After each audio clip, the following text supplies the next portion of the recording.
recording here. Whoop. Yes, excellent.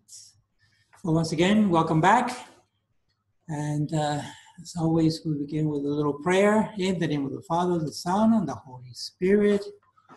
Blessed Trinity, we love you, we adore you, and we thank you for your many blessings, especially for the gift of your Son, Jesus, risen from the dead, as we are in this Easter season of 2018, beginning ending the first week of the Easter season, and moving forward for the next 6 weeks as we complete the whole season of resurrection.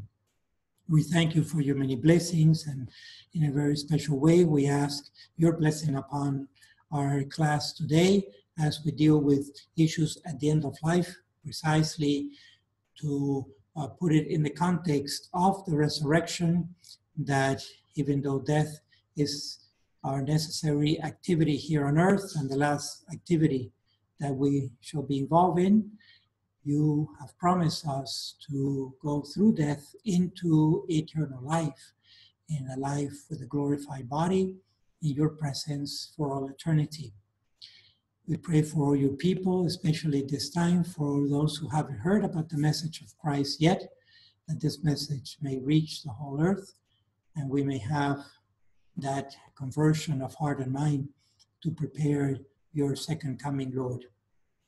Once again, we thank you for your many blessings, and we pray in a special way for all those who are in most need of your divine mercy at this time. In the name of Christ, our Lord. Amen. Amen. Father, Son, and Holy Spirit. Well, again, this is the course of bioethical issues at the end of life, precisely within the program of the Master in Bioethics. And it's not by coincidence that we are in the Easter season, and not only are we dealing with this bioethical issues at the end of life, but today in particular, as we are completing the octave of Easter, the first week of Easter, we're talking about euthanasia and physician-assisted suicide, all right? So these are kind of the negatives on the scale of values that we seek to promote and to uphold, which is the dignity and the sanctity of human life, the sacred quality of human life. And the key distinction today is going to be killing versus allowing to die, all right?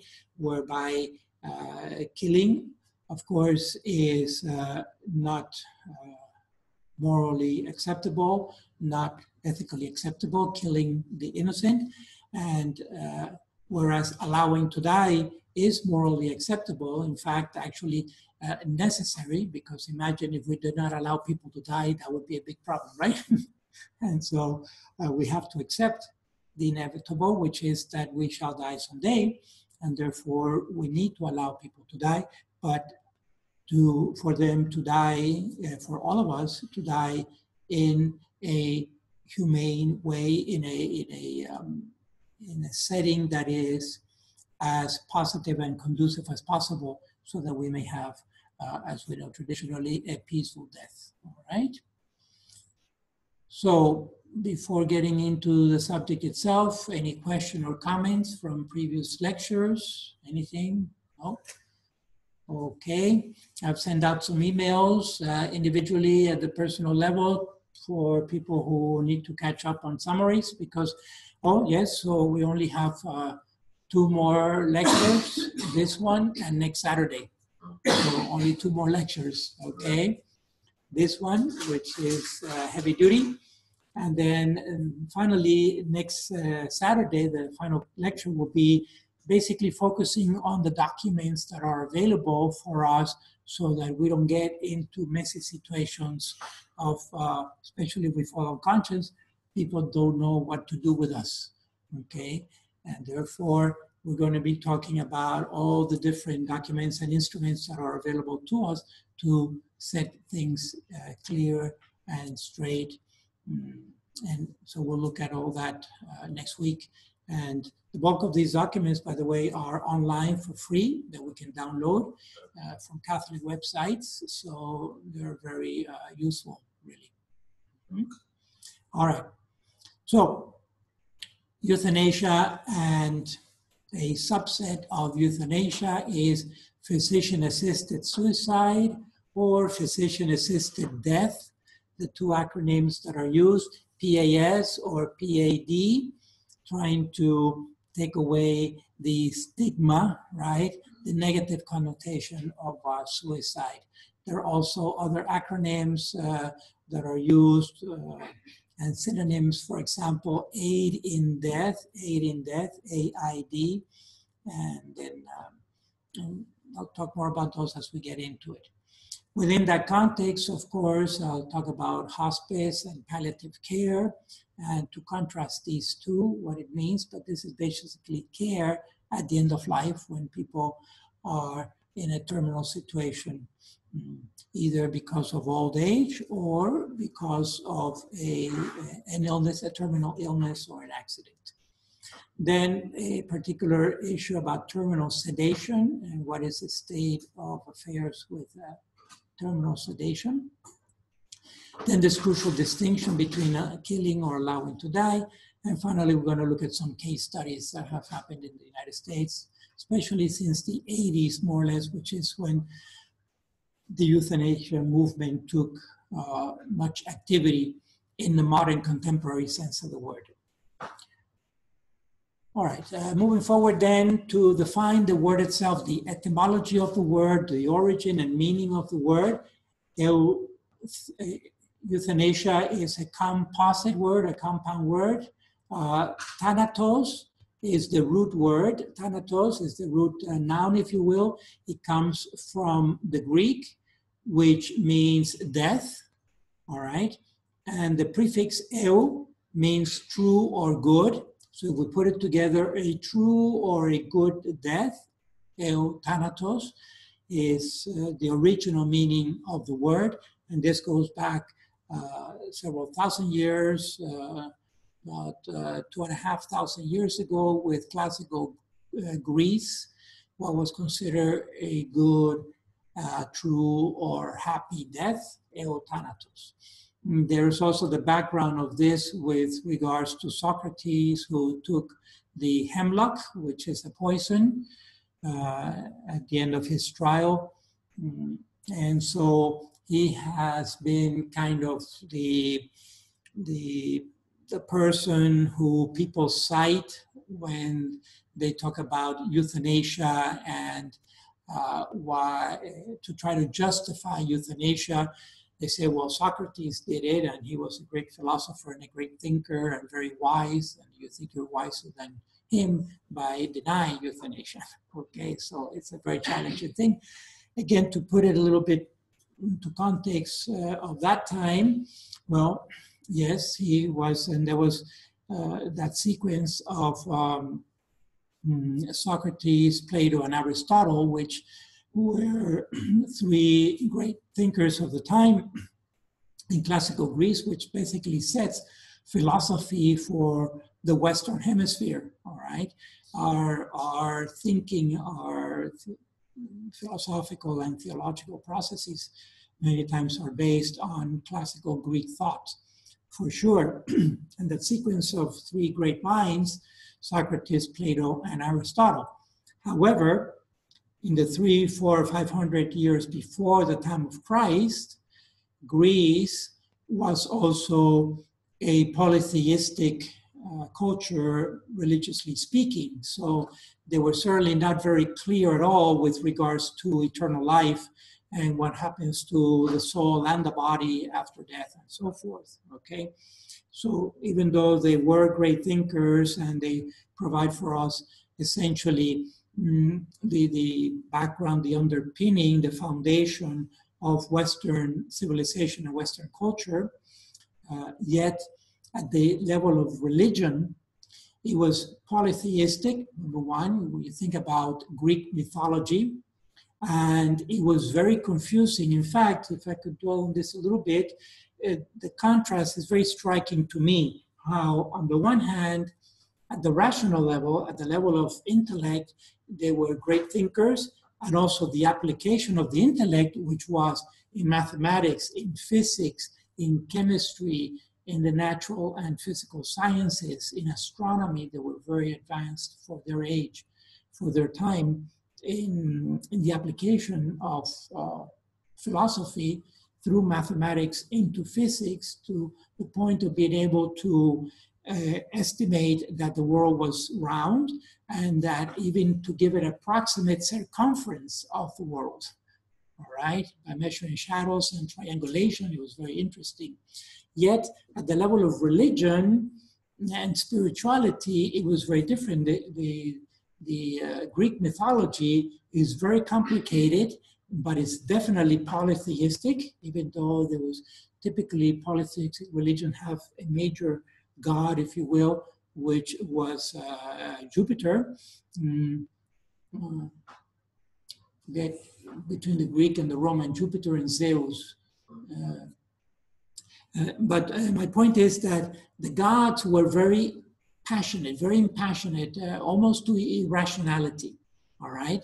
Which was such a contrast. In fact, they're so impassioned that they're male and female gods, but especially the male gods fall in love with women, with earthly women, all right? And they have children with them. And these are the heroes of the time. For example, Ulysses and Hercules, and they have to do works. So what the heroes have is that they have a human body because they inherit that from the human mother, all right? After all, they're coming out of her belly. So they have a human body, but they have supernatural powers, which comes from the father, from the Godfather. And that's why, and even to this day in popular culture, we have these heroes, right? Like Superman and Wonder Woman and so forth, where they have a human body, but they have superhuman powers. That's all from Greek mythology originally. But my point about that is that they're very impassioned to the point of irrationality. And they would torture the humans and play with them and so forth. So there was kind of an antagonistic relationship between the humans and the gods, and they had to be appeased, and one had to be careful that the gods would not do tricks on them and so forth, use the world as a playground. And so such a contrast that philosophically they were such great thinkers, but theologically, in my opinion, they were a mess, essentially. Okay, there was really no connection. There was truly a disconnect between the thinking process and the believing process of the human being. So it's certainly no integration from from my read. All this to say that with regards to this limit factor of death, when we transition into eternal life, then Christianity is key, because with Christianity, with the life, death, and resurrection of Jesus Christ, everything becomes very clear to interpret. You know, it gives meaning to our life and finality and purpose and so forth. Otherwise, certainly the tomb is just an absurd, and what's the point of it all, right? So the event of Jesus Christ and the incarnation, the fact that God becomes incarnate, even though at first blush it seems something irrational, if we consider God as love, it starts making sense from the perspective of love, the greatest type of love, which is sacrificial love and a generous love, a pouring out of self to other, right? And then we can begin to find an explanation in that context of why God becomes a human being to rescue us from our fate of death. So we can understand this classical interpretation, euthanatos, as a good death, and see why it was that Socrates thought that that was the honorable thing to do, to take the hemlock and to take a poison and kill himself.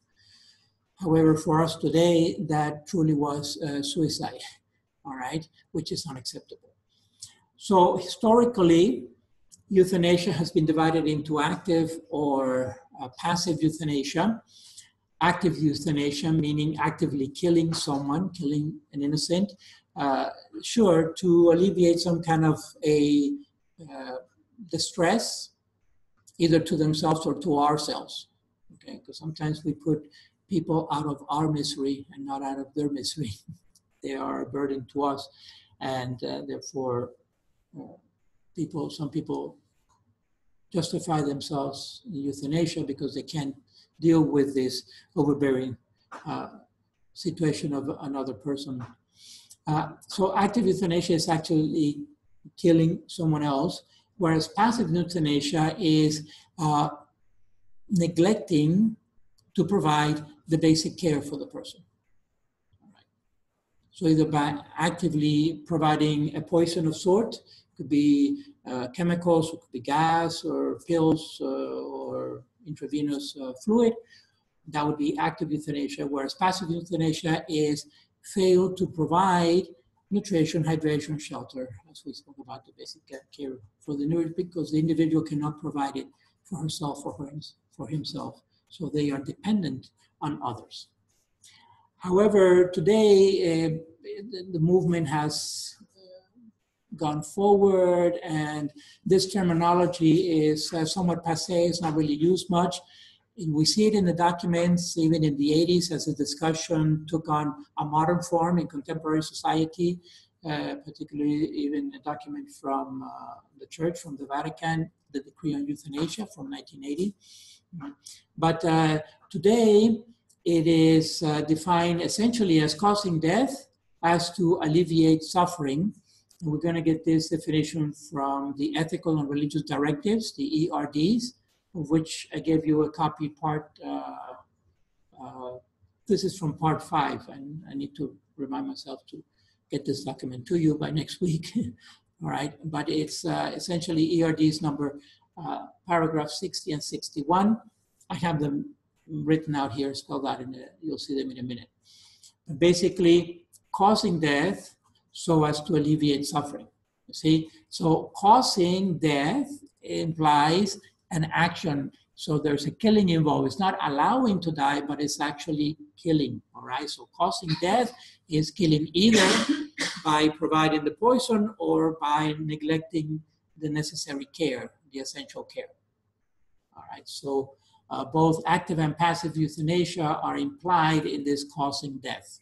All right. In other words, you think of when we say that Confiteor at Mass, the sins of commission or omission, right? What I have done or what I have failed to do. I can be guilty of either one. All right. Let's go first with the medical, how medicine is defining euthanasia, okay? And then a more general definition from Webster. I have actually 3 definitions here. This one from Medicine.net these are websites that are available for free, of course, and they're very popular websites. They're used a lot by all kinds of professionals and individuals. So Medicine.net, euthanasia is defined as the practice of intentionally ending a life in order to alleviate pain, to relieve pain and suffering. So intentionally ending a life in order to alleviate pain and suffering. So typically there's pain or suffering, and again here it lumps them together, even though you've heard me already make a distinction between pain and suffering, right? Meaning that pain is more at the physical level, suffering is more at the psychological and or spiritual level. But medicine doesn't make much that distinction, all right? They lump them together. At any rate, there is an intention here. So it's in the intentionality that vitiates the act. It's the intentionality that makes this act ethically, morally unacceptable. Because there's an intention of ending a life, of killing someone who is, and again, we have to make that distinction, who is innocent in the sense that this person is not a soldier in a battle situation or an unjust aggressor of which we have a right to defend ourselves. No, the person is a patient who is not attacking other people to death, all right? A more comprehensive definition from the medical dictionary is deliberate ending the life of a person suffering from an incurable disease. Okay, so now the issue of a terminal illness has been introduced, an incurable disease, all right? Today, it includes withholding extraordinary means or heroic measures. But then you see this is a little challenging here. We already begin to take exception with medicine in that they're saying is including withholding extraordinary means. Well, we will consider extraordinary means as not morally obligatory and therefore ethically justifiable to withhold extraordinary means. See, the word here, extraordinary, makes the clue ethically that it's not morally obligatory. And yet they are lumped in the same definition of euthanasia. See? So on the one hand, medicine is telling us, well, the deliberate ending of a life. So there's an intentionality to end the life here, and they've tried to sanitize this as much as possible, but ending a life, deliberately ending a life is also called killing. But then they say withholding extraordinary means. Well, but this withholding extraordinary means actually is allowing to die. So there's an ethical distinction between these two, whereby the first one is not acceptable and the second one is acceptable. And yet medicine is not making a clear distinction between the two. And this is the problem, right? Adriana, question? No? Okay, let's continue a little bit. Also here, it references the traditional distinction between active or passive euthanasia, what I was talking about earlier, is active euthanasia, deliberately ending a life, and an action is taken to cause death in a person. So we can say that this is truly what is meant by euthanasia today, is actively ending a life, or what used to be called active or positive euthanasia, whereas the other one, negative or passive euthanasia, withholding the life-preserving procedures and treatments, okay? Then this one is today known as foregoing life-sustaining treatment. Foregoing life-sustaining treatment today is known as what used to be passive euthanasia. They're playing with the words, again, to try to sanitize this and to get it to become mainstream somehow, to kind of move forward a little bit. It's going to come, this movement is going to come from the patient rights movement, all right?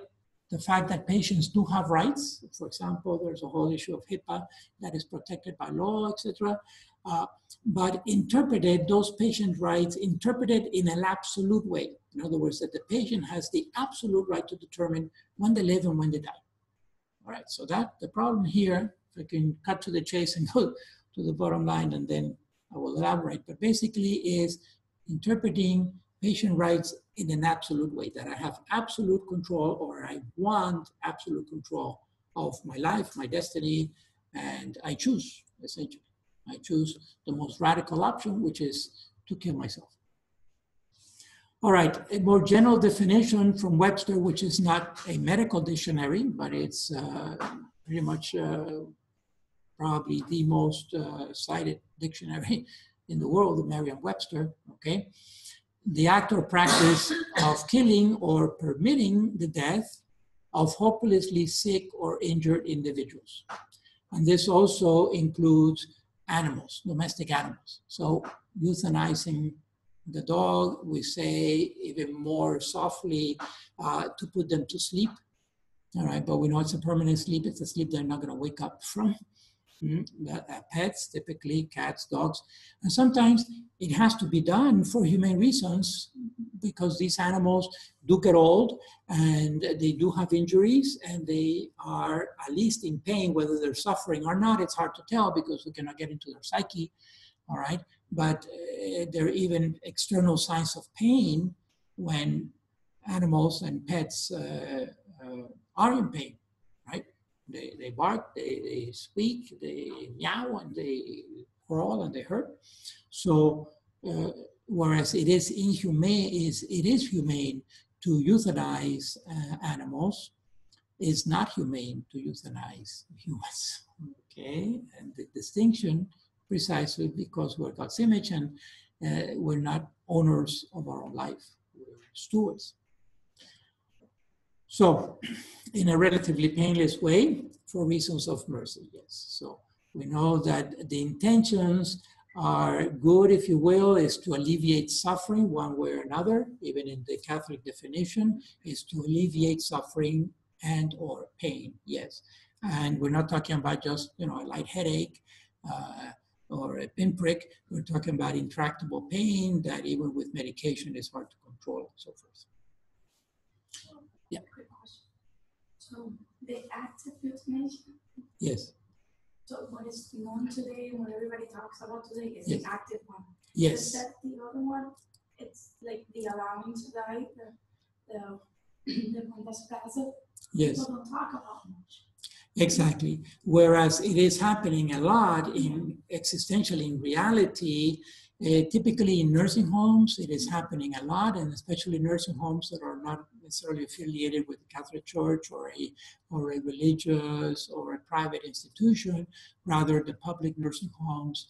It tends to be a lot of neglect or some level of neglect there, simply because these are hired people, and even though they're nursing assistants and they're supposed to be supervisors and layers of supervision, the human reality when you go to these places is that you see them rather neglected.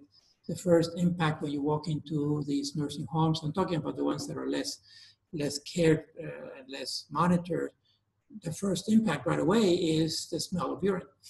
That's already a sign that there's some level of neglect going on, that the cleanliness, because the bulk of those people in there, the patients, are going to be incontinent. And so they have to be washed and clean all the time. That's intense, heavy-duty, hands-on care, all right? And if it's not my relative, why should I care? I'm just here for the pay, so I might as well do the minimum, just punch in and out and try to do the minimum while I'm in there. And these people, the workers, over time, they also get kind of saturated, and they get just hardened and callous. They've seen so many of these old folks die that to them it's just one more. Yeah, it's just one more number. So it's very sad and challenging, but this is a human reality. And also I'll go back to a statistic that I gave you in one of the other classes, that today between 60 and 70% of Americans die in an institution. All right. So already the majority of the American population is dying in institutions as opposed to the home. And that's why hospice and palliative care is so important to look at, because death is being institutionalized more and more in this country. And in the Northwestern Hemisphere, paradoxically, the more advanced nations, the more developed or industrialized nations, tend to have less time for taking care of the elderly. All right, whereas in Latin America, Africa, and Asia, somehow there's more time to take care of them. And there's also more honor and more regard in general for the elderly, all right? So it's a very challenging comment on our own culture that somehow with more affluence, we have less time to take care of the more needy. Challenging. And this euthanasia movement to legalize it certainly is a phenomenon of the Northwestern Hemisphere, especially North America and Europe. When they want to legalize, is the active euthanasia. Yes, yes. So when we see heroic and so brave, and that's what's causing the turmoil and yes, legally. Exactly. Yes, and it's increasing and it's moving forward. It's getting more and more momentum, slowly but surely. I'll get at the very root as far as I'm concerned in a few minutes, but we'll see with the case studies precisely. It's very graphic and very evident that there are two very different mindsets going on here. Okay. All right, so let's look at from the, at least the Catholic perspective, the bioethical definition of euthanasia, again from the ERDs, paragraph 60 and 61, which are here in fuller context. Let's look at it. Euthanasia, number 60, euthanasia is an action or omission that of itself or by intention causes death in order to alleviate suffering. Yes, so there's a recognition there is some kind of pain or suffering going on, but there is an intention to cause death. All right, so that's where the action itself is vitiated or becomes unethical, immoral. Catholic healthcare institutions may never condone or participate in euthanasia or assisted suicide in any way. And I'll talk about the distinction between these two in a minute. Dying patients who request euthanasia should receive loving care, psychological and spiritual support, and appropriate remedies for the pain and other symptoms so that they can live with dignity until the time of natural death. They try to include this word dignity because, again, it's one of those buzzwords, right? Yes. That's what Brittany Maynard, the poster child for this cause, used. I want to die with dignity and not undignified. So how we define this human dignity is crucial because different people define it different ways.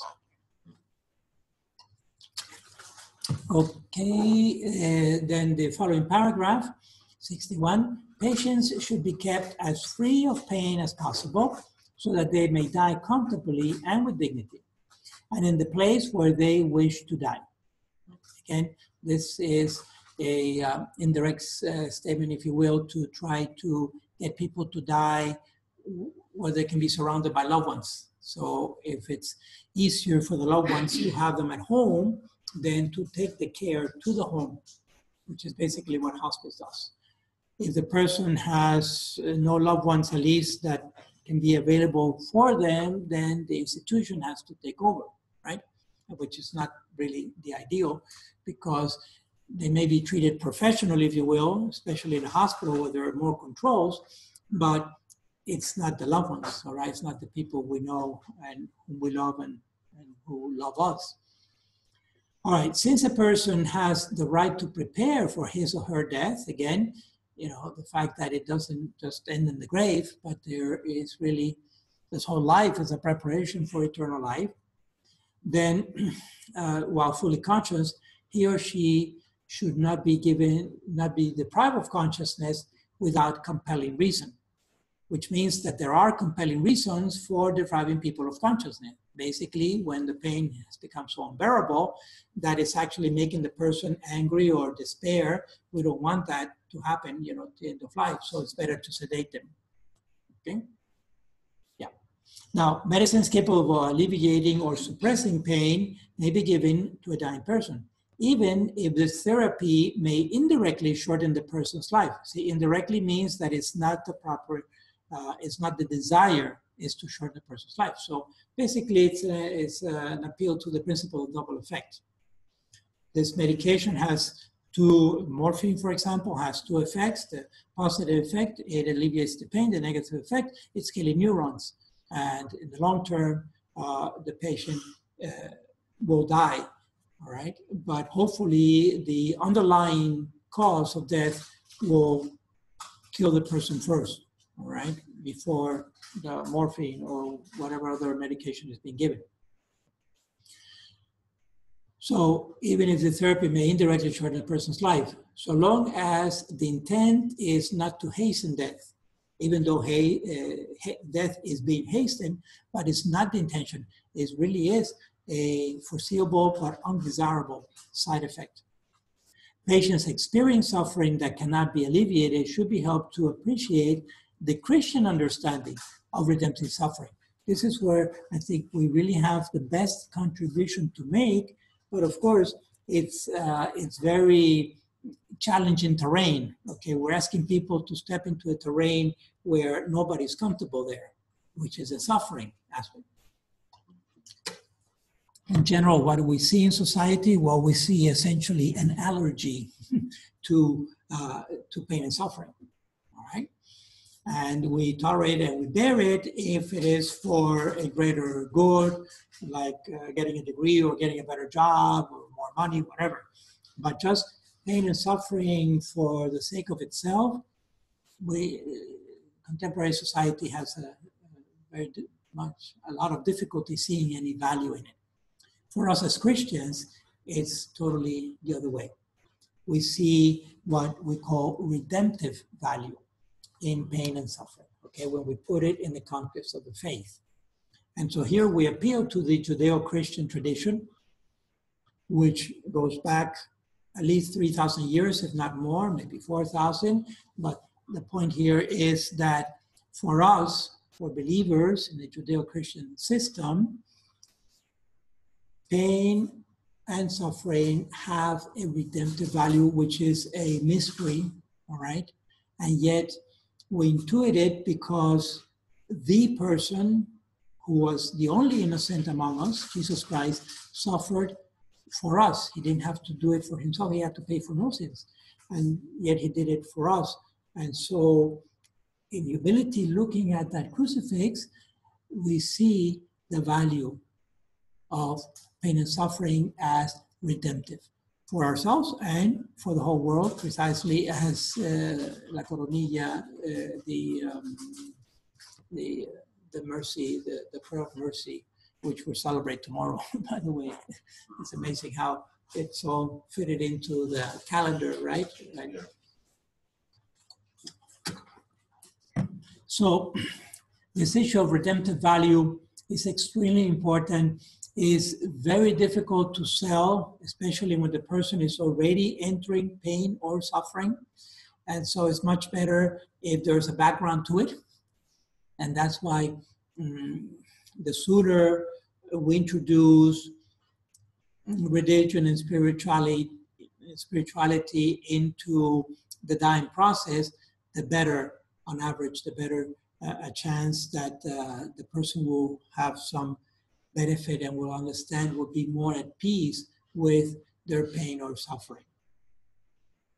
But certainly very challenging today because society at large, culture, and everything that is being sold to us, the focus is to make us more comfortable, to make us more in well-being, really more comfortable. So pain and suffering goes directly against being comfortable. Okay? Last Thursday, I guess for the first time, yes, and in Sedation at the shore. Oh yes, and I was called to pray to open the yes, process. Yes. But let me just repeat for a moment for the sake of those online. Father Joseph is commenting. He's a chaplain in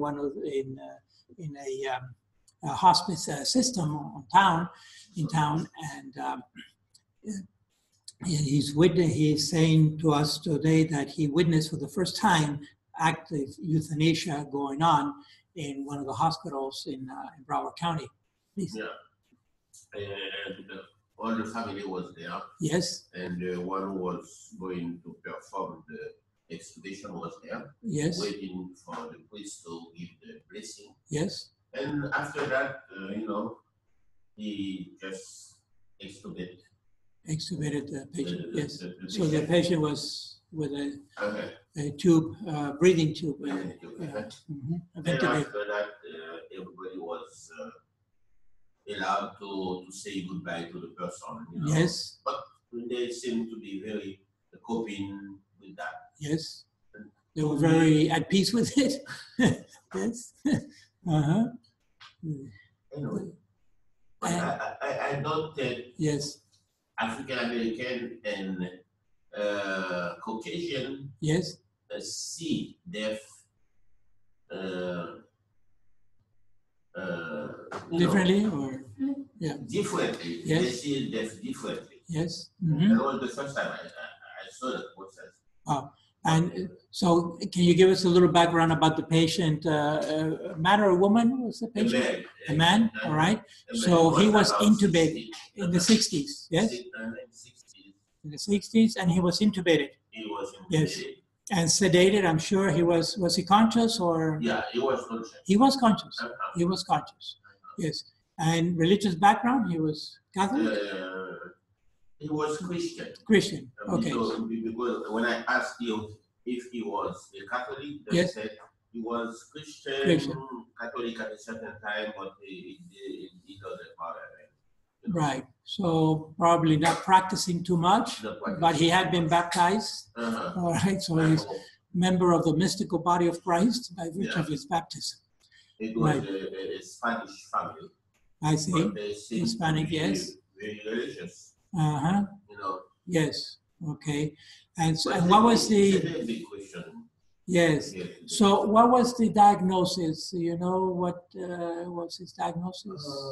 He had some kind of a terminal illness? Yeah. Yes. I don't remember exactly. I have to go back to see the charts and right. So maybe if he was intubating, I'm guessing that maybe he had some issues with breathing or congestive heart failure, either the heart or the lungs.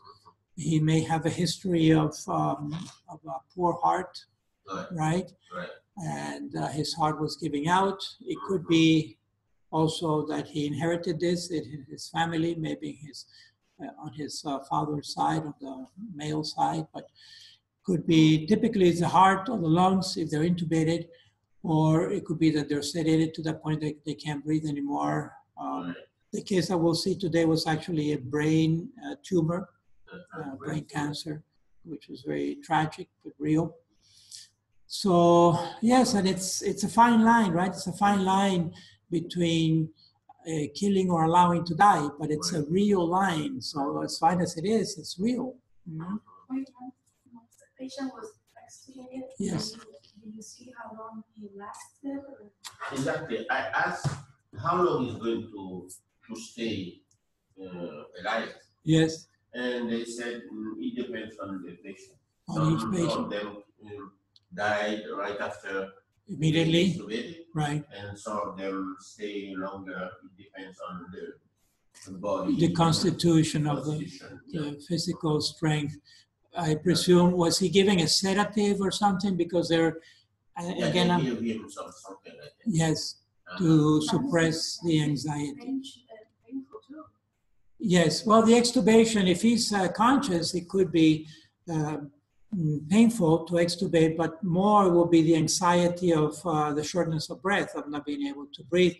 Essentially, they will feel the sensation of asphyxiating to death, which would be similar, for example, to drowning, all right? And it may just last a few minutes, but it's very distressing. And so to suppress that, there are two types of medications, one that takes care of pain, and the other one of suffering precisely. So analgesics take care of pain, like the morphine, opioids. I'm going to talk about that in a minute. But the other ones are sedatives.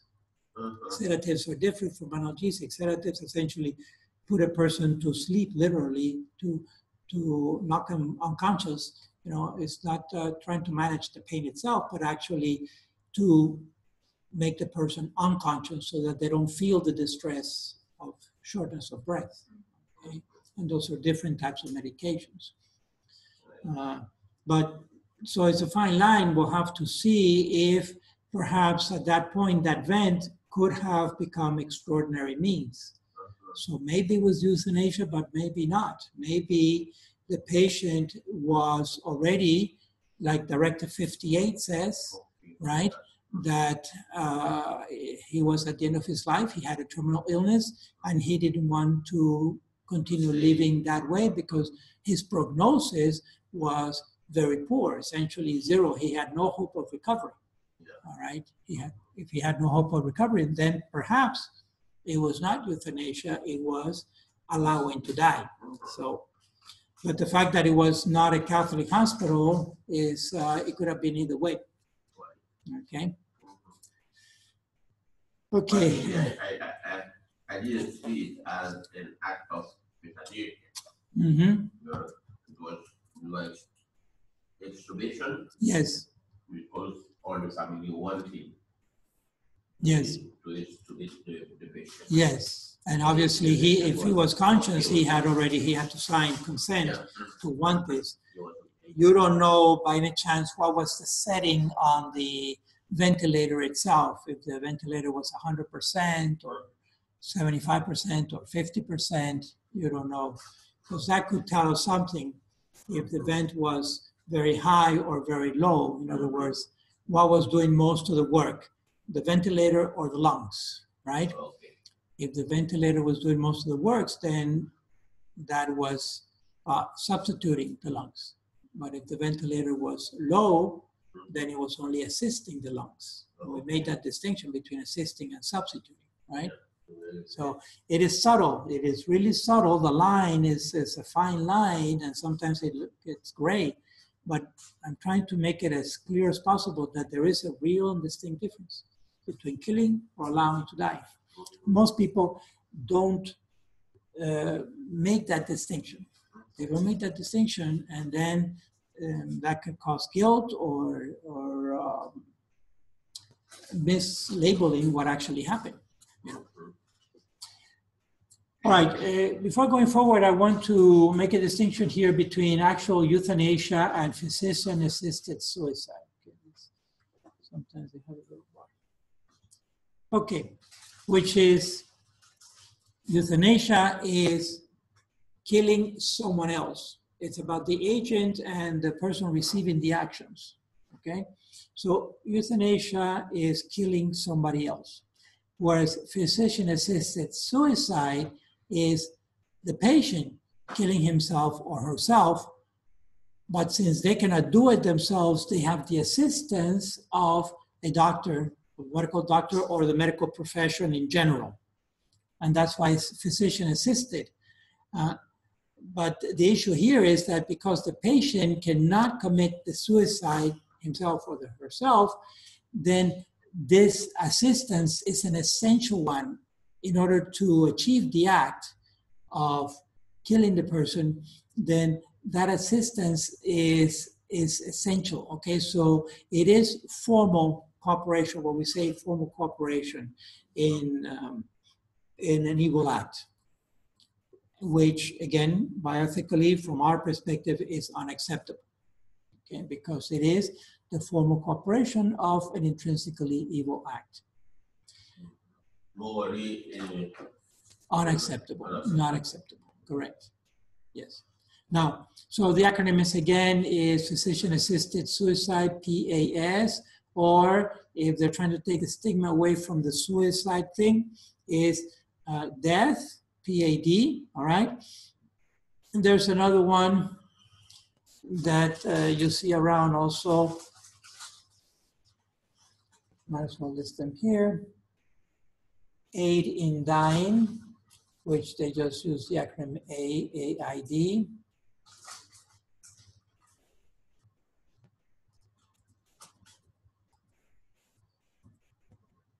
And you'll see how this plays out. And then there is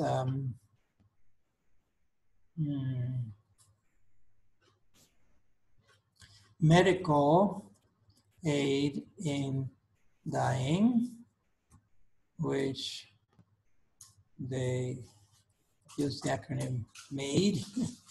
And there is another one. If they use physician,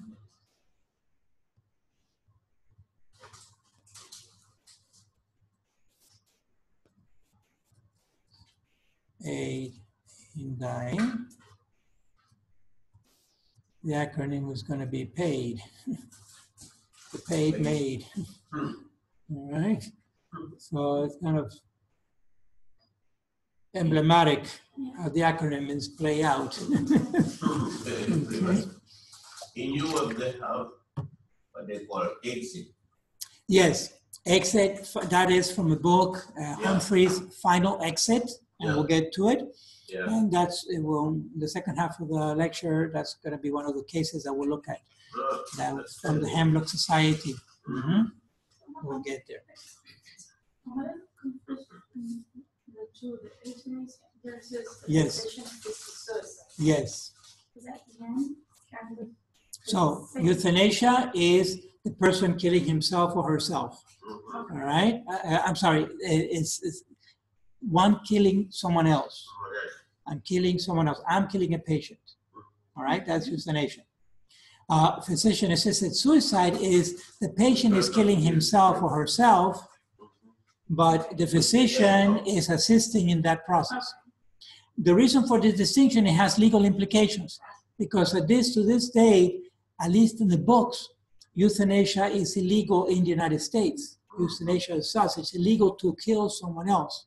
But PAS is becoming legal in more and more states at the state level, because I, the doctor, I'm not killing you. I'm just assisting you.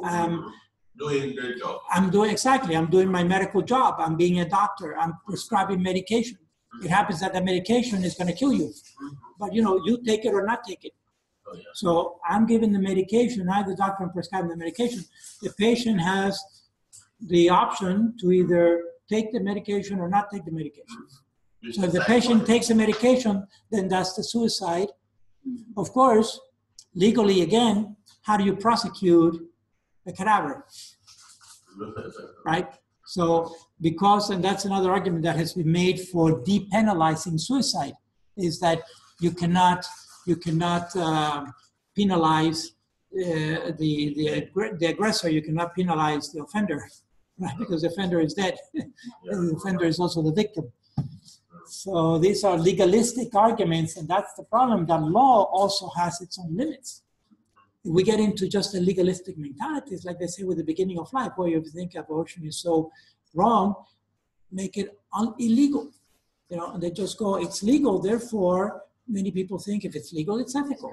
And that's the challenge. I give the example many times, adultery is not unethical. When was the last time you saw a person being arrested for adultery? Okay, and yet it's happening all the time, and it's certainly unethical, right? So the law cannot really cover all the cases, and this is the limit of the law that we're seeing. All right, so in order not to fall into euthanasia or physician-assisted suicide, the alternative is to provide the care that the patient needs, okay? Remember, when there's no cure available, was no longer a cure, care always obligates. And that care is given today by two types of institutions or two types of organizations or protocols. It's either hospice or palliative care. Now, in general, what is common between these two is that they're both focusing on patient care. All right, and it's pretty implied that there is typically no cure. We're dealing with some kind of an illness, a terminal illness, or a condition that is either chronic or terminal. But there are some differences, and these are generalities. These are generalities, okay? There will be exceptions where they cross back and forth. But in general, we'll find a difference between these four areas: in the place, the timing, the payment, and I couldn't get this dot to come over here, sorry. Played with that for half an hour. The bullet point belongs down here. And then the treatment. So place, timing, payment, and treatment. All right, let's look at each one in more detail. Typically, hospice, the place, the setting is at home to try to keep the person in their comfortable surrounding, all right? That's the ideal. Whereas for palliative care, typically it's some kind of a healthcare institution, typically a hospital, but it could also be a nursing home. Those are pretty much the two. So it's not a home situation, but some kind of an institution, healthcare institution. All right, so that already is going to make a difference, right? Because the resources that are in a hospital are not in a home generally for healthcare. The timing. Typically, For hospice, the person has to be terminal, has to have some kind of a terminal illness within 6 months. And that's a standard. You hear people saying, well, you have 6 months to live.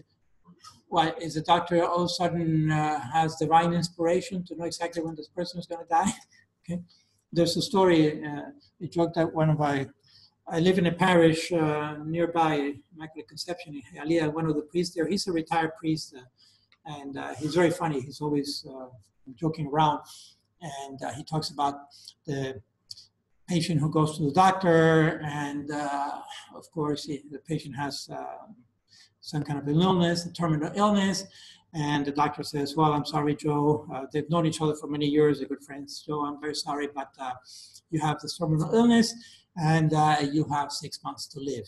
Oh, doctor, I'm so sorry. Oh, this is a horrible news, terrible news. Yes, and by the way, the bill is $2,000. And the patient says, but doctor, I can't pay. I don't have $2,000. And the doctor says, okay, I'll give you another 6 months.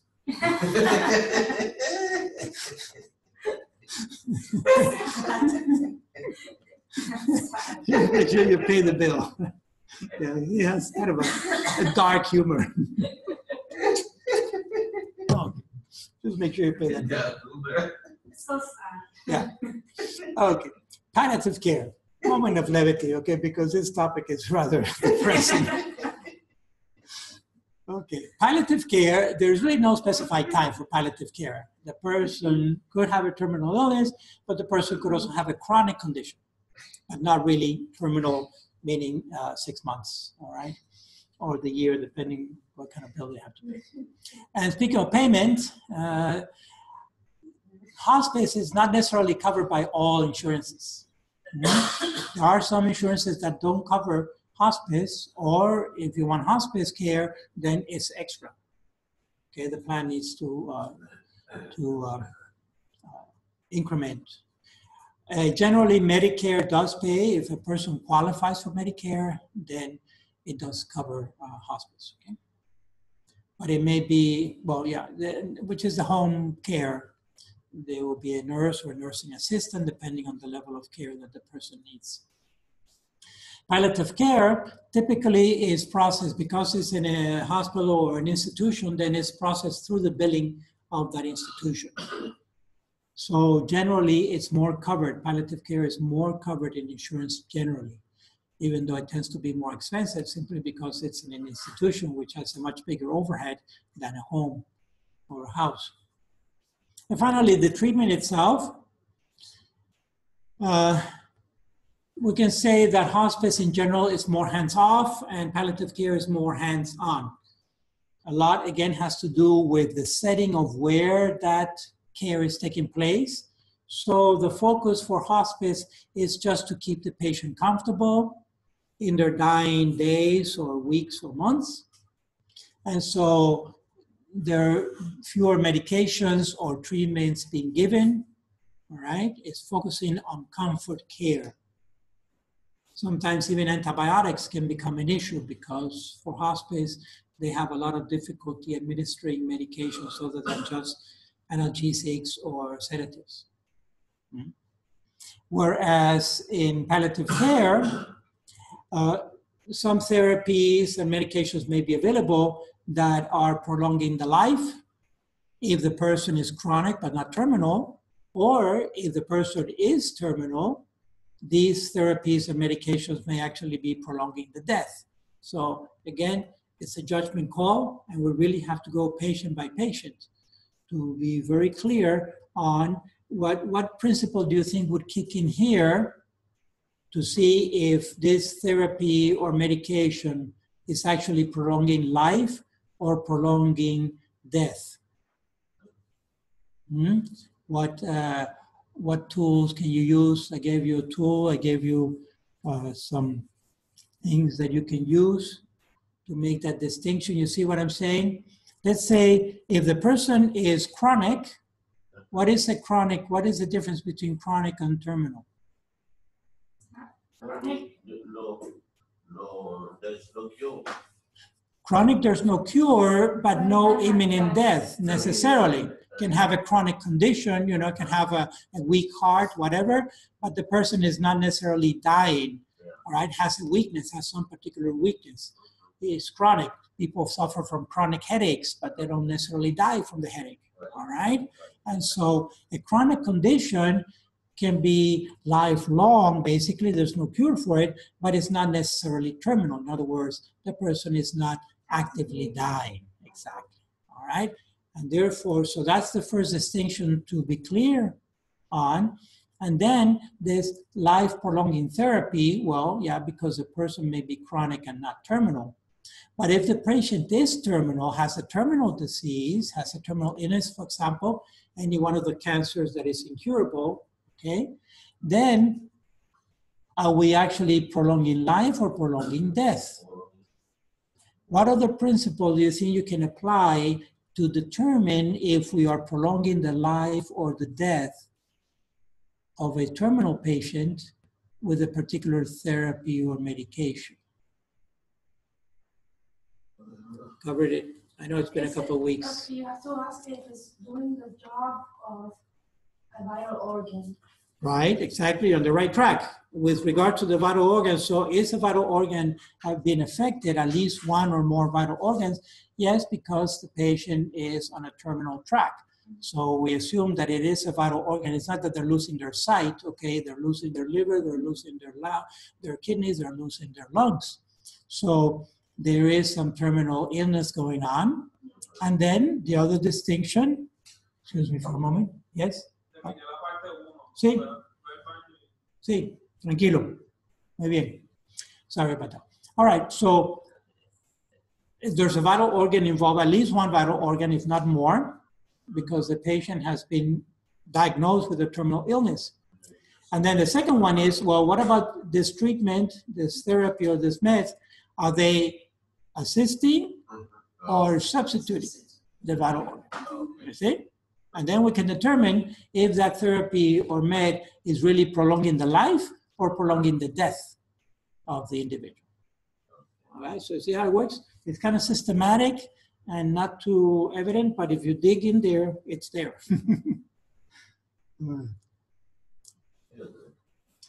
A particular subset then of either palliative care or hospice is what is known as terminal sedation. Terminal sedation. So terminal sedation is defined as relieving the stress in a terminally ill patient in the last hours or days of a dying patient's life. So really the time frame here is, within a week or a couple of weeks, but we can really talk about death being imminent. And that's why it's drastic, it's terminal sedation. So typically no more than a couple of weeks. It's hard to tell, but there are certain signs that physicians can see on the body, even the coloration of the body, the type of breathing, what the eyes are doing, all the reflexes.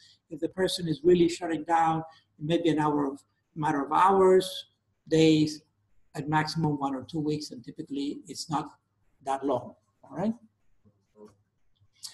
All right, so then terminal sedation may be appropriate, usually by means of a continuous intravenous or subcutaneous infusion of a sedative, all right? So a sedative, not necessarily analgesic. In other words, something to put a person to sleep, to knock them out, to put them unconscious. So it's focusing more on the psychological aspect of the issue than on the physical. The physical is more pain, which would be analgesics, will be painkillers. Or by means of specialized catheter designed to provide comfortable and discreet administration of ongoing medications through rectal route. Rectal route meaning through the anus to the large intestine, all right? Essentially like an enema type of situation, which is, for some reason, this there's always this route. If the doctors are trying to get into the patient some medication, some sedative, and for whatever reason, the mouth, the oral is not acceptable, is not available. The patient cannot swallow. The IV, they cannot get a line. Sometimes old people, their veins are collapsing. They cannot get an IV into them, all right? The third option, if you will, if the mouth is not available, maybe the person has a throat cancer, okay? They're elderly person and their veins are collapsed. They cannot get an IV line. There's always the last resort, which is an enema type coming in through the anus, the rectum into the last tract of the large intestine there, because there will be absorption of whatever substance. Remember, the water is absorbed there, all right? So any hydrated fluid can be absorbed into the body directly, essentially this sedative, so trying to sedate the person. Again, it is a last resort. The pain cannot be managed in any other way. It does involve managing pain, and therefore the dosage is critical. The dosage is critical so that we don't overdose, over-medicate the patient. And it has to be monitored. It has to be what they call titrated, titration,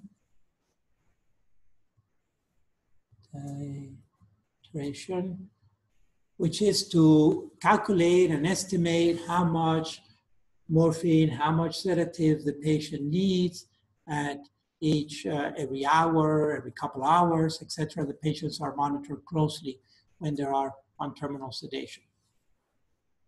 Again, the distinction between analgesics, which are painkillers, or sedatives, which are to make the person sleep. Analgesics typically are from the opioid family, including morphine, hydrocodone, oxycodone, fentanyl. I put these words here because you may see them sometime, or some patient, some family member may ask you, some friend, you know, what is this drug? Okay, these are heavy duty drugs, either way. Sedatives are diapazines, benzodiazepines, and these are some brand names. Chloramphetamine is sometimes you hear. Pentobarbital, I don't know if you've heard that one. Yeah. That one's kind of around. Pentobarbital, the barbitals, right? Okay. So 2 types of medication to kill the pain and then to knock the patient unconscious. This terminal sedation, the Catholic Church has not given an official declaration on it yet, and therefore it's controversial and it's still being discussed among theologians, moral theologians, the Vatican, etc. And therefore, a theologian could be in favor of terminal sedation and it's still okay, or an old theologian can be against terminal sedation, and they'll have their own reasons too, and that's okay too, because the Church has not officially made a statement yet on terminal sedation, in contrast to, for example, euthanasia, when the Church has already spoken against euthanasia specifically, okay? Ever since the 1980s, when it started coming up in modern society. What is the main difference between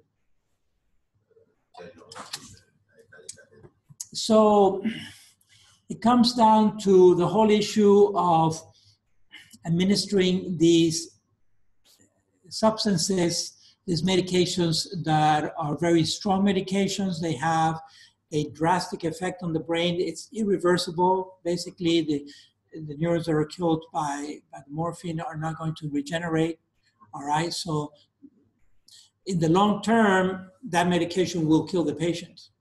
If the patient doesn't die from the underlying cancer or whatever they have, then the medication will kill them. And that's why it's controversial, because it really is patient by patient what they need. They have to do a very thorough analysis, beginning with the weight of the person and the age, and they try to estimate what is the average dosage for controlling the pain. But different people have resistance to pain or tolerance, all right, and that can also cause anxiety. So the distinction between physical and psychological is definitely very blurry at the individual level. Mhm. So Adriana. this is only when that's the last thing to do. It is. And the body will die on its own. Yes. Assisting and helping and giving. Exactly. That is the hope. That is hope that the person will die from the underlying illness But condition. when we go forward and we Yes. start the treatment, Mhm. if there's resistance on the body and you go longer for Right. a longer period, then it will kill you. Yes, exactly. And that's why it's controversial. Okay. And we won't really know, life, life is also tenacious, if you will. It's kind of difficult to kill someone, even an animal. It's kind of difficult to kill and to end that life, because at the very end, life tries to cling to itself. There's a fight there. And it could be that even a vital organ is just disintegrating from, let's say, some cancer, but the overall constitution of the person is healthy. And so the person continued to last and last and last. All right? And that's what we don't really know until we meet this particular patient and they're being actively treated. So before deciding to put a patient on terminal sedation, you have Yes. to be very sure of Yes, there's no exactly. Exactly. And so, yeah. maybe kill. Exactly, prematurely. You can go into terminal sedation prematurely. So that also you can see that this has a lot to do with the expertise of the medical team, which is typically just one doctor. There has been extensive consultation and so forth. And also what is the state of the art, in what region of the United States this is occurring, if it's an urban setting or if it's a rural setting where there are fewer resources, okay? What level hospital is it? Is there a trauma center? In what part of the world? So you can see there are a lot of circumstances that can really determine the situation for the patient. When you talk about local hospital, Yeah. you mean like there's grade or? There are several, yes, they are graded. There are several level hospitals. The hospitals have different levels depending on the amount of equipment they have, the amount of personnel, the amount of specialists, all right? Some hospitals specialize in cancers, others specialize in, rare diseases, so forth. So different hospitals have different levels. I'm not familiar exactly. I just know that there are different levels, hospitals. And in general, the larger the hospital, the higher level it has for dealing with more exotic or complicated illnesses. But also you can think that the cost is also going up and up, okay? And remember that even the finances can be a burden to the patient or to the family. So if you look at that Directive 58 of the ERDs, it has a wide opening there for the subjective estimation of the patient if this particular treatment has become, or the illness is an excessive burden. It's really very subjective. Each patient, some patients have more tolerance than others. All right, moving forward. The critical distinction there, I've mentioned it so many times already, is between killing or allowing to die, at least for us to be clear theoretically. Then how we apply it is a different story, okay? But at least theoretically to be very clear that killing is not acceptable and allowing to die is not only acceptable, but actually necessary in the end. We have to allow people to die. Right? But this, and we say, yes, we agree and we're on board with all this, but then if we go back for a moment to the very beginning with the medical definitions, you see how here in this first two lines, deliberate ending of a life of a person suffering from an incurable disease. Well, that sounds like killing, deliberate ending of a life. But today, withholding extraordinary means and thus allowing the patient to die. Well, that sounds like allowing to die, not killing. And they're all lumped in the same definition of euthanasia medically. So if the medical profession is not clear about this, then we need to be even more clear, because you can rest assured that the general population is not clear. But at some point, everybody has to take sides. Why? Because also more and more in the Northwestern Hemisphere, where we have more access to medicine in general, people are living longer. People are dying with terminal illnesses or with old age, all right?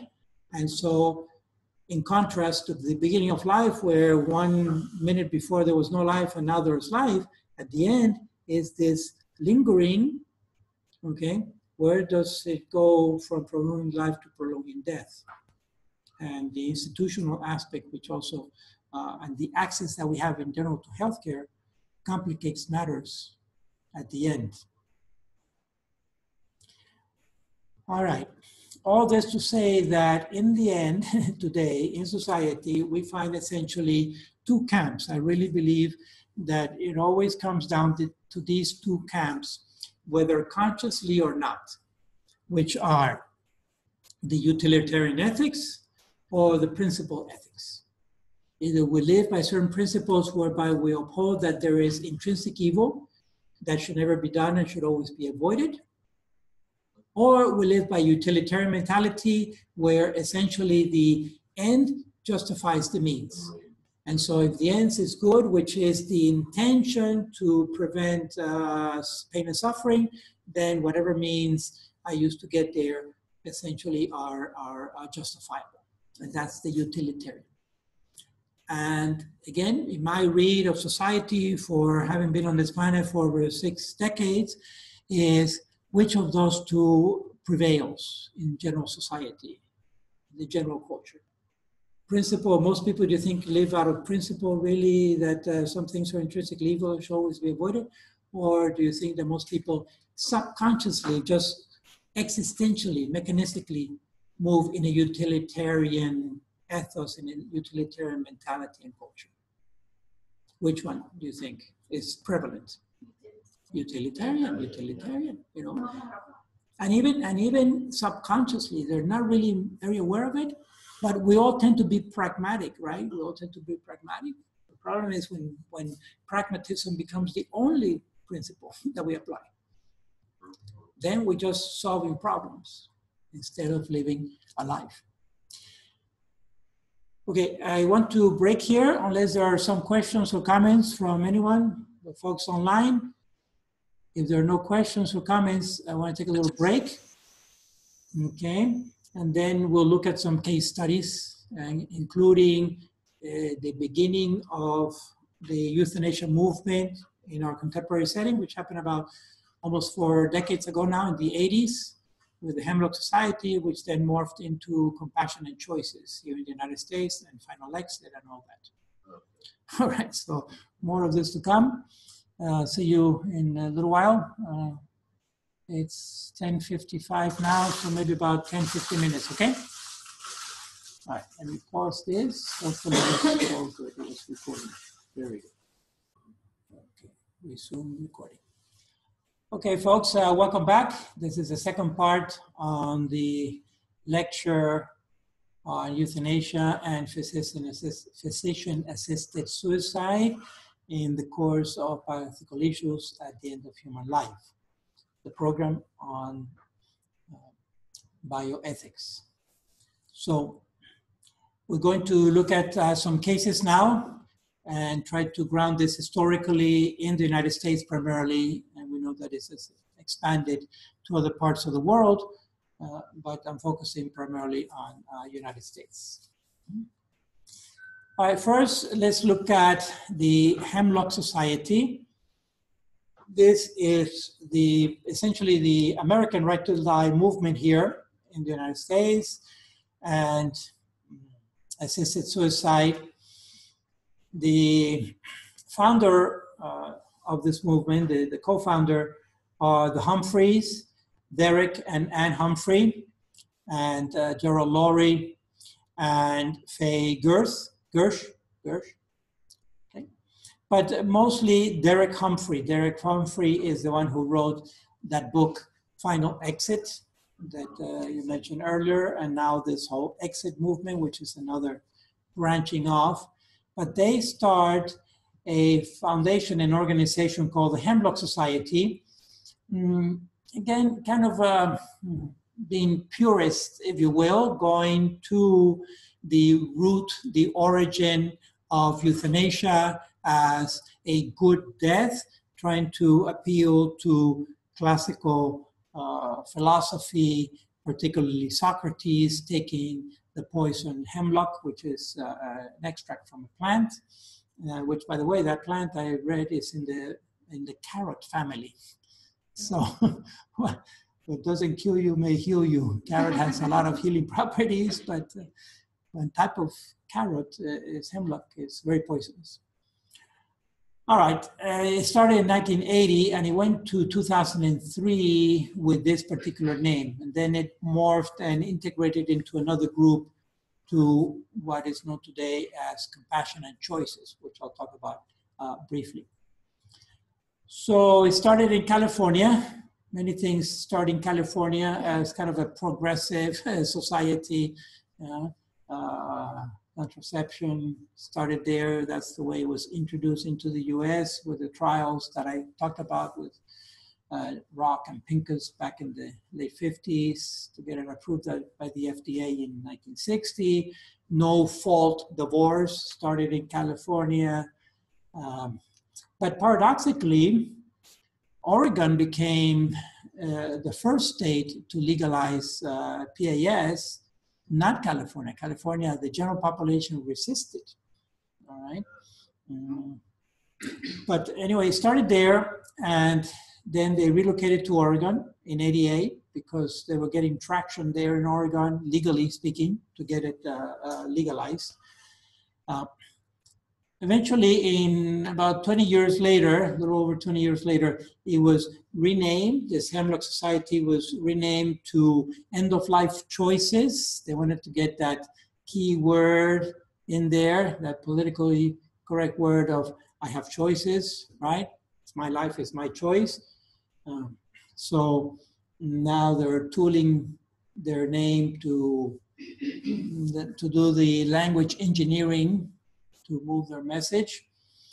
Humphrey and Gersh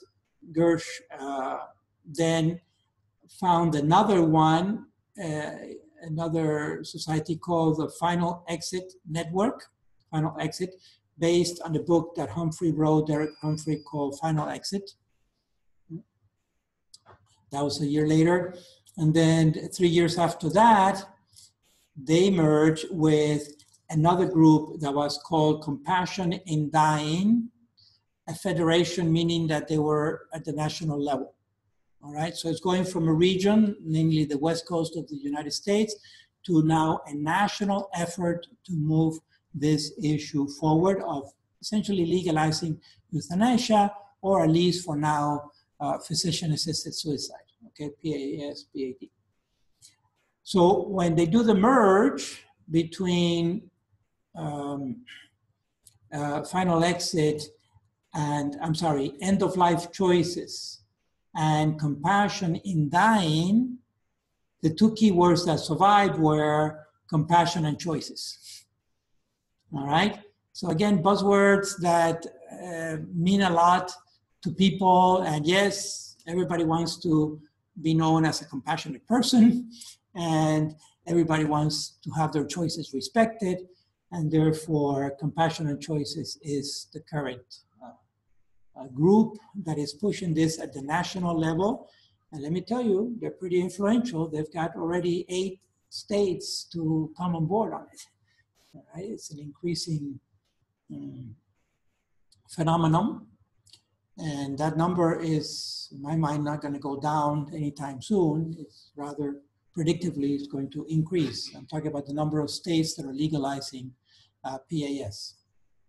Of course, a big player in this was Dr. Kevorkian, Jacob Kevorkian, otherwise known as Jack Kevorkian, right? He lived 83 years up until 2011, when he developed cancer of the liver and kidney failure, eventually died from a blood clot, thrombosis.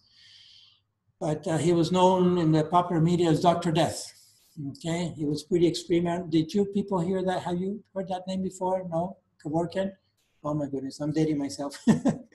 All right, Jack Kevorkian was very popular even just 10 years ago. He was around. He was a pathologist, meaning that he was working with cadavers, right? And Yeah, he was promoting euthanasia, the right to die through the assistance of the doctor. He actually believed that people had the right to die, and when people wanted to, and where, of course, the claim was that they were in intractable pain, that they had ended their lives, that there was a lot of suffering involved.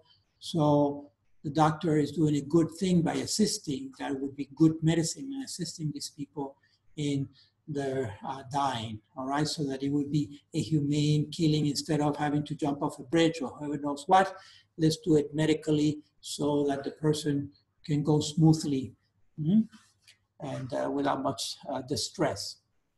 He had assisted about 130 patients to die. By the time he was prosecuted in 1999, was arrested and tried for voluntary euthanasia. Voluntary meaning that the people were asking for it. All right, it was not involuntary euthanasia, which is what's maybe happening in other countries, or even by neglect in nursing homes today in some places. Involuntary, in other words, the patient doesn't really want to die, but they're being neglected. He was convicted, second-degree murder, served 8 years of a 20 to 25 sentence. He probably behaved very well in there, and he was released on parole in 2007. The condition was that he would not speak or intervene or be involved in euthanasia anymore, or a passive physician-assisted suicide.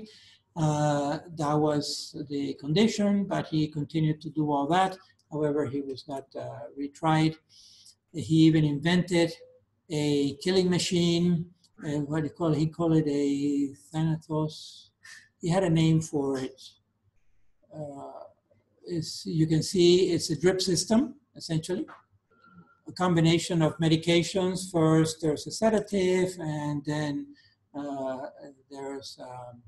if there is pain, there's an analgesic also. By the final blow, essentially is potassium chloride, high dosage of potassium chloride, which makes the heart stop. Wow. And that's the end of it. So, yeah, this is, you call it the Thanatos machine. I don't know if it was here.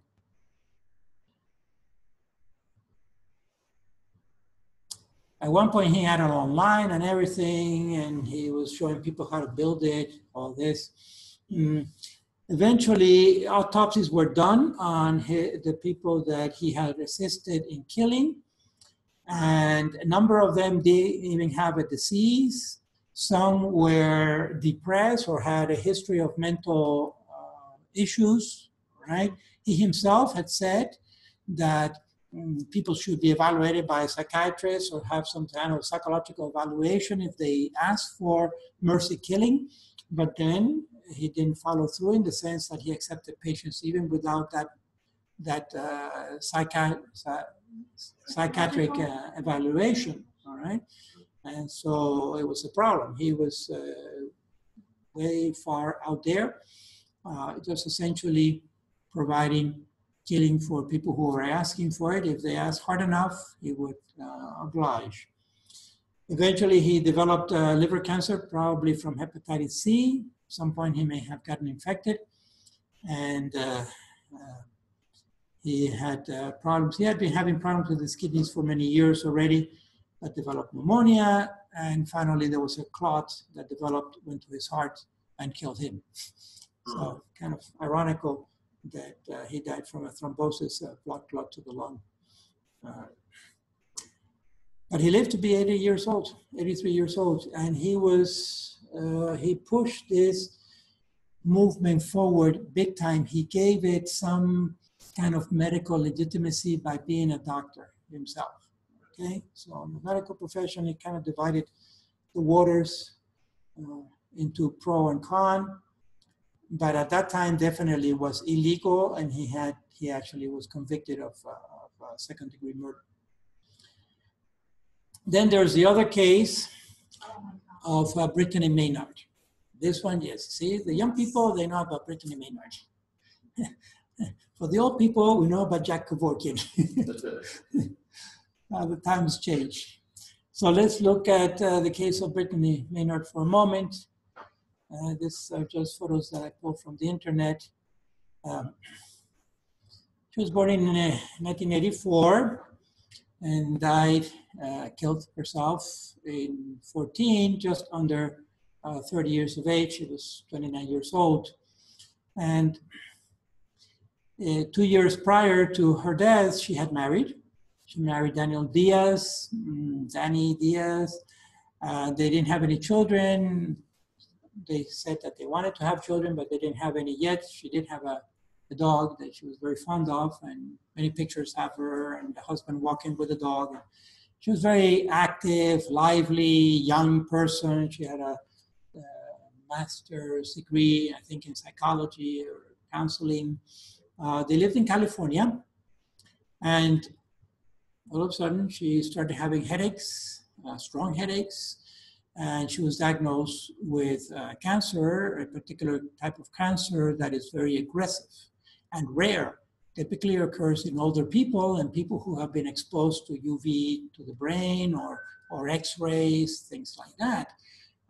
But it was rare for her as a young person, healthy otherwise, very healthy. Astrocytoma. The astrocytes are nerve cells. It was on the temporal lobe, right? So it was grade 2, which is low to medium. There are 4 grades of cancer of the brain. The higher the grade, the more aggressive and the more terminal the condition is. But even grade 2 astrocytoma, there was really no cure for it. They did some things. They did a partial craniotomy, which is essentially a hole through the skull, all right, and a partial resectioning. Resectioning is cutting out part of the brain, the temporal lobe. Temporal lobes on the side, and they are associated first with hearing and then processing the hearing stimulus to translate it into something that we understand. So the temporal lobe is involved in understanding speech and processing speech and understanding what people are saying and then being able to respond with something intelligible. So all the lobes of the brain are important, but this one is involved in that function. So she's losing that function. Within a few months, 4 months, she's up to grade 4 of the cancer. So it's progressing very rapidly, even after the intervention to her brain and loads of medication, of course. So now when it goes to grade 4, it's called a gliocytoma. Gliocytes, other cells, glial cells are other types of cells in the brain. So she's diagnosed, she's given the standard 6 months to live, okay? That's her prognosis. The symptoms, headaches, increasing in frequency and intensity. Other symptoms can include seizures, memory loss, physical weakness, loss of muscle control, visual symptoms, language problems, cognitive decline, personality changes. So it's pretty drastic. It's affecting her whole personality, all right, her whole person. And she's got terminal brain cancer at 29 years of age. Just 2 years married, they're practically still in their honeymoon, they love each other very much, all right? But she, and again, this is my opinion, she's young and she wants to have control. And she decides for wanting to have full control. She realizes at some point that she's dying. You can see some pictures if you want on the internet. I don't want to put any here, but she's getting bloated. She's getting, you see she's very pretty before the cancer. And later her face is actually being deformed from the retaining fluid and resectioning and so forth. So She can't recognize herself. Other people can't recognize her as the Brittany that they used to know, and all this. She knows it's terminal, so it's very drastic for her. All right, and essentially she has two options.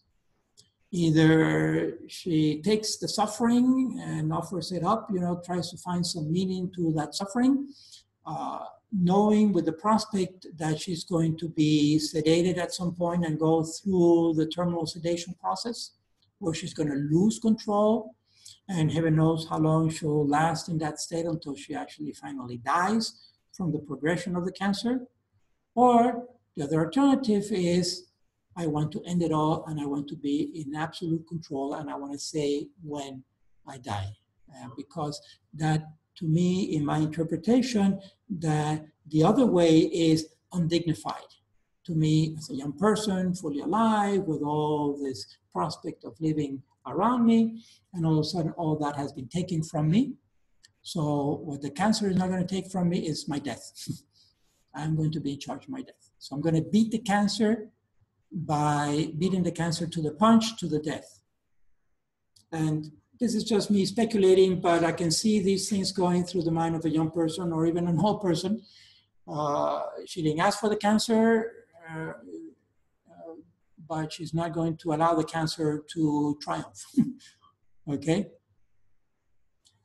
Of course, what is the husband going to do? The husband is going to go along with what she says, and the rest of the family also is going to support her in whatever she decides, which essentially is giving in to the decision to kill herself. However, she happens to be in California, where it's not legal yet.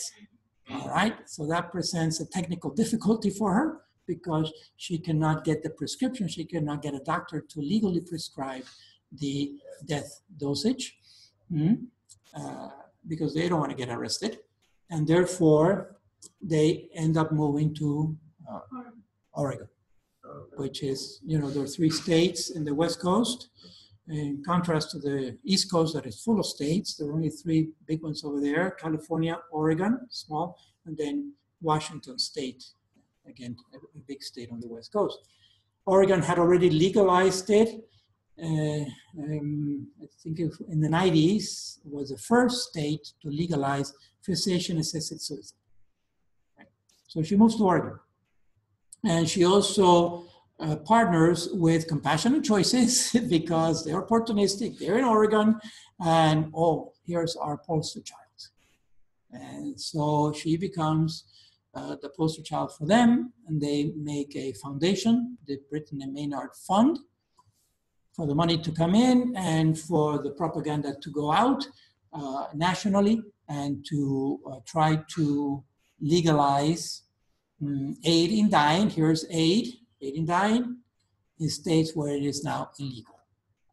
Okay, so she moves to Oregon at some point. She had to be there 6 months because she has to be a resident.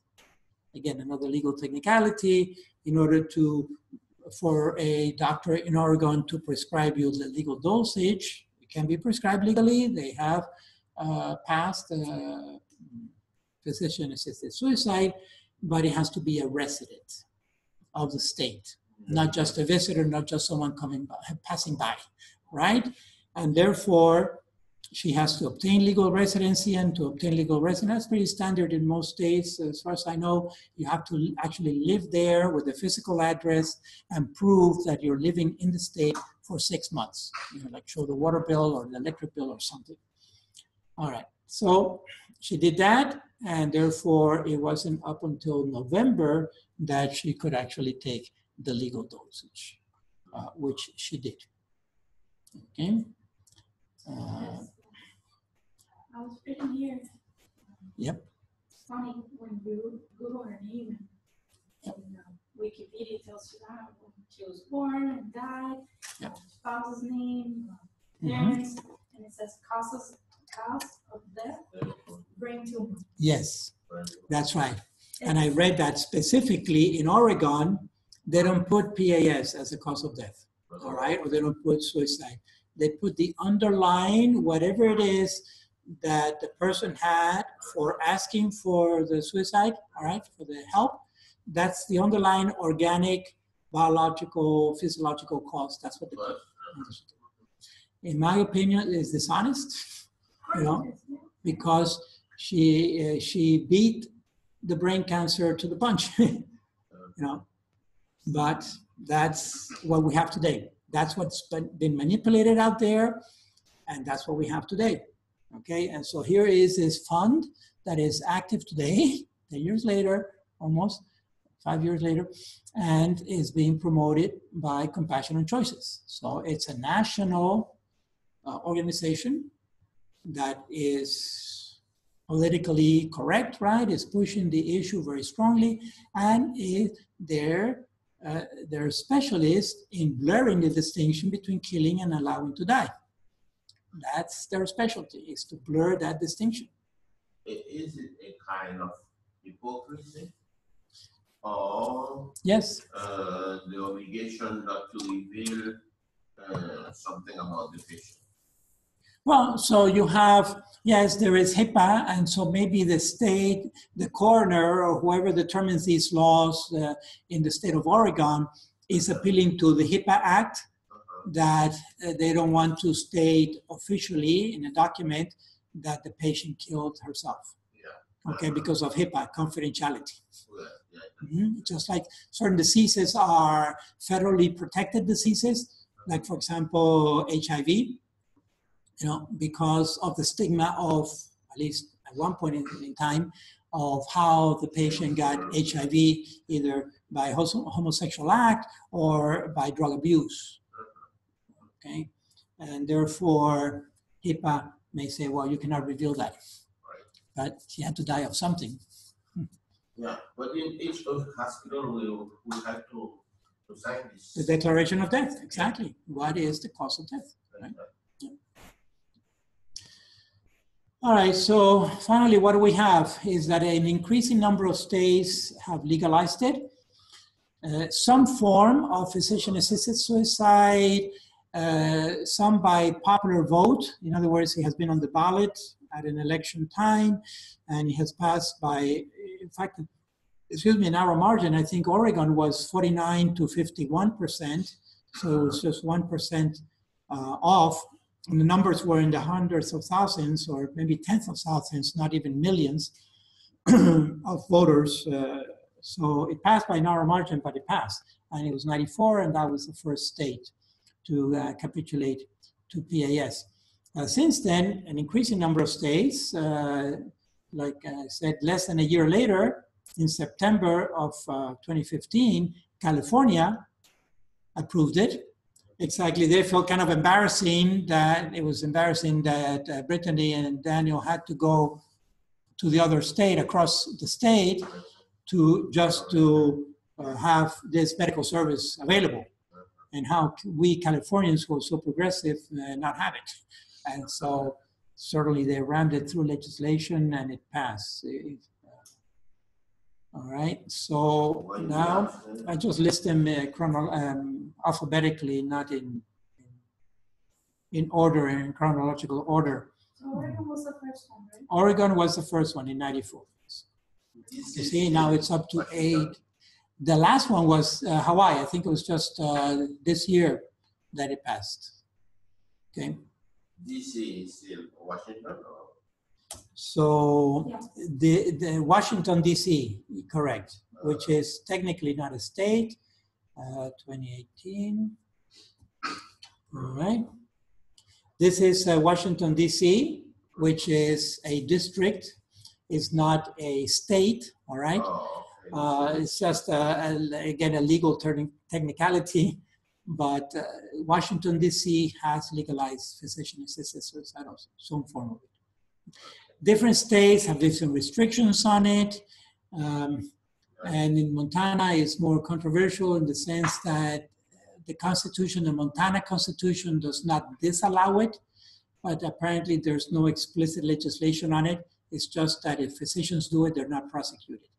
All right, so different states have different connotations or different technical aspects.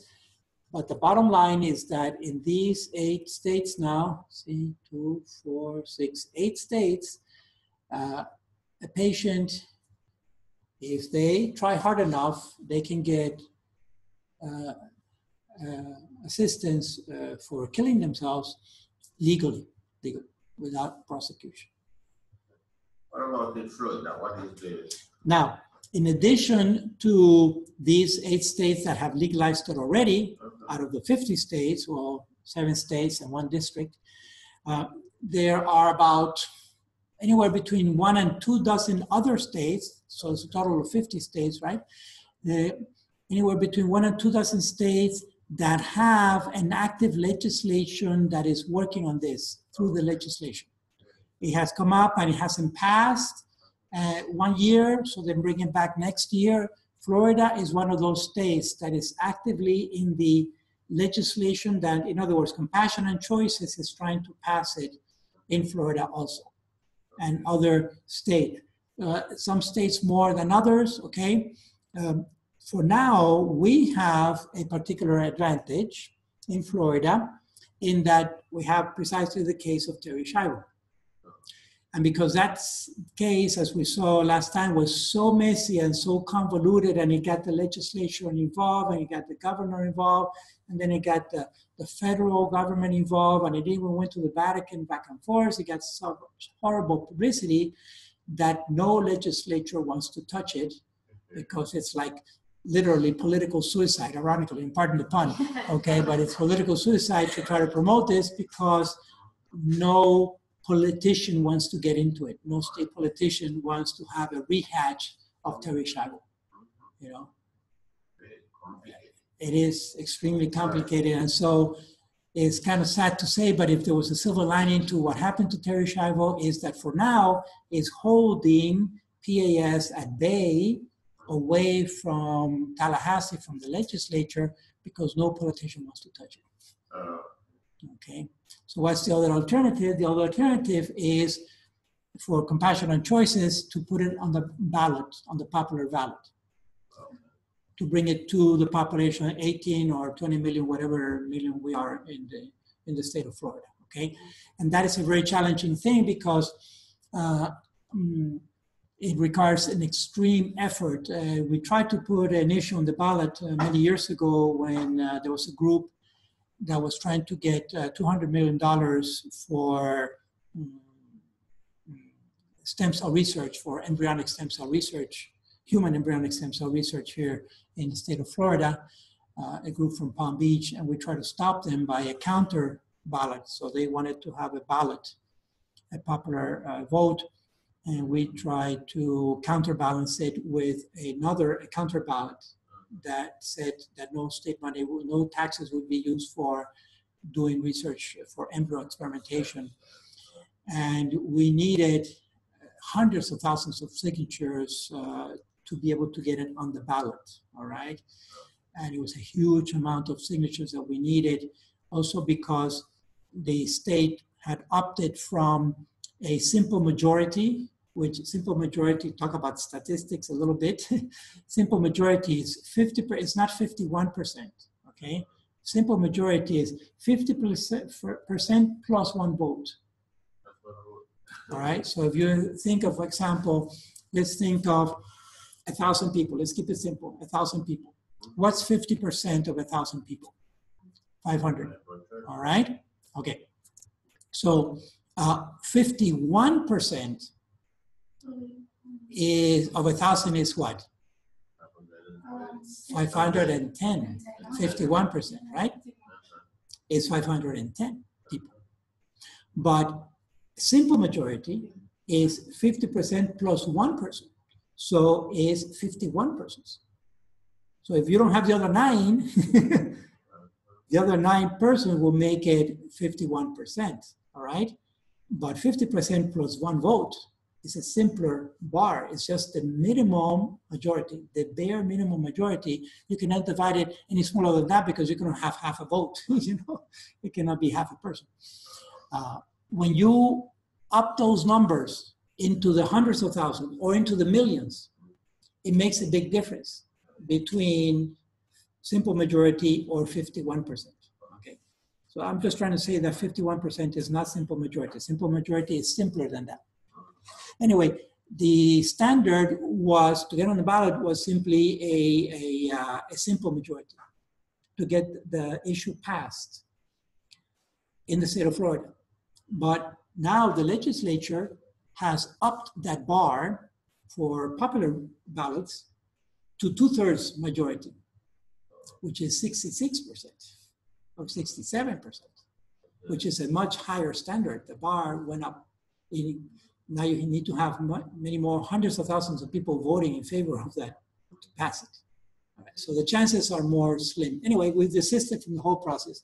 And why was I mentioning this? Oh, yes. Just to point out that because the politicians in the state of Florida don't want to touch this issue of physician-assisted suicide to legalize it, then the other route that Compassionate Choices has is to go the popular ballot, which again is in our favor, in the pro-life favor, in the sense that they know that they will need a 2/3 majority for the issue to pass. All right, and so far, at least in the state of Florida, it's not a very popular vote. However, they want to, their intent on Florida, why? Why do you think that Florida is one of the target states for Compassionate Choices to be added to this list? Think of the population. We have a significant number of what population in the state? Elderly retired. On the two coasts, mostly on the West Coast, right? But also, so there's a significantly large population of elderly retired with means, and they're accustomed to making choices throughout their lives and determining what their lives is going to be like. Typically, they're the snowbirds, right? They come from up north. Give me 1 minute, Mario, 1 minute. Come in, please. Have a seat for a moment. Or wait for a moment. And so that population, if they get to, Compassionate Choices gets to convince that subgroup of the Florida population, they may get enough votes if they rally those people to go out and vote. And typically they're citizens and they vote and so forth. So, you know, we're in a delicate situation here in Florida. The bottom line is that we need to continue to promote a pro-life spirit at the beginning of life and at the end of life, okay? And so we cannot be dormant on this issue. We need to be vigilant and also actively promoting the gift of life, because otherwise the opposition is going to win. It's that little saying that all we need for evil to triumph is for good people to do nothing.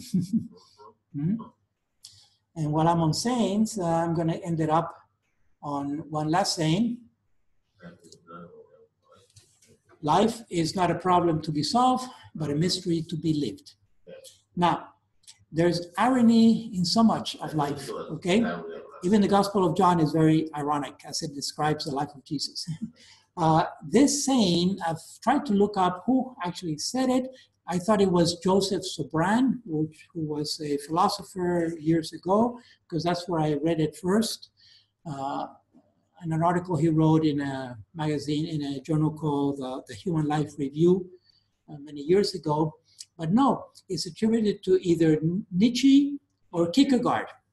Now, I prefer Kierkegaard because at least I think Kierkegaard had some beliefs, but Nietzsche has been associated with there is no God, right?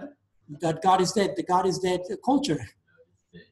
However, there's another little anecdote I'll tell you about Nietzsche, but he is apparently the one who said this, which to me has a lot of meaning. Has a lot of meaning because you think about it, it truly crystallizes those two cultures that, in my mind, are forever in contrast to each other, the utilitarian culture or the principle culture. Utilitarian culture will approach life as a series of problems. Okay, I get up this morning and immediately I have to think of all the problems I have to solve through the day. And it's one problem after another and I just keep knocking them out, you know? And parents, you have to do that because it's one problem after another. And then the washer breaks and what am I going to do now? So it's one problem after another, okay? However, if we step back every now and then and breathe, like the Buddha says, just breathe. Okay, breathe for a moment and take a look at what's happening. We begin to realize that at a deeper level, it's a mystery that we're alive at all right? Because chances are that we should be dead or never have existed. Remember, 100 million to 1 against selection against the sperm, all right? And therefore, it's a real mystery that we're actually alive and that we're here today and that we even got up this morning. And therefore, if we go into that mindset, then we can think of life really as sacred and not my own, but a gift. And therefore, stewardship over my life, which ultimately belongs to God. And if God is truly love, and that's who I want to be with for all eternity, why not? It's a good deal. It's a good deal for him. It's a good deal for me. And therefore, to approach it from that perspective, then I can get into some suffering. Well, yeah, and even if it's a strong suffering, I know that sooner or later, Sister Death is going to win, like St. Francis used to say, be reconciled with Sister Death because she always wins. Okay, it's a little saying attributed to St. Francis, and he was a lover of life. But I know that at the other side, there is eternal life. Okay, and so if my suffering can help someone else, can help me, first of all, atone for my sins, and can help someone else also attain eternal life, then there's a blessing there. There's a hidden blessing. Okay. Sadly, Brittany did not choose that way. She could have been redemptive for so many souls, perhaps including their own, who knows, but most likely she never had. I really haven't dug deeply into her background, but it is obvious that there was not a substantial religious background there, at least not a Christian background the way we understand it, okay, of the redemptive suffering. In a letter that she wrote before she died, yes, stating that she had the right to, die yes, with dignity, and exactly. She wanted everybody to be able to have the same rights. Exactly. And she said something like, I want to just end this life and go to whatever comes next. Exactly. Exactly. To whatever comes next. Yeah. Yeah, of course. And then there's also the subconscious psychological issues that are going on. Who knows what there is? If there is anything, no one can guarantee anything. So who knows? We're all also a product of our upbringing, right? So I think that just how I started this whole section, because it's a difficult one to get through, having to deal with the end of life. The fact that if God exists and he is love, which is the best definition that we can give of God, then we understand the incarnation and the suffering, death, and resurrection of our Lord Jesus. Thanks be to God for that historical event, that witness, and the fact that we are Christian today, and that we honestly, sincerely hope that all people eventually see the same. And then we have a real significant contribution to make. Okay, friends, that's all I have for today. I think it's sufficient and enough. So thank you again for your patience. As I mentioned, next Saturday will be the last lecture for this course, this term. So once again, people who have outstanding summaries, get them in ASAP, all right? So that I can actually have a good grade, like a good life and a good death. You want to have here and now a good grade, okay? All right, thanks again and have a great weekend. God bless you all. Bye-bye. Okay. Bye-bye. Bye. Bye again. Bye-bye. I thought it was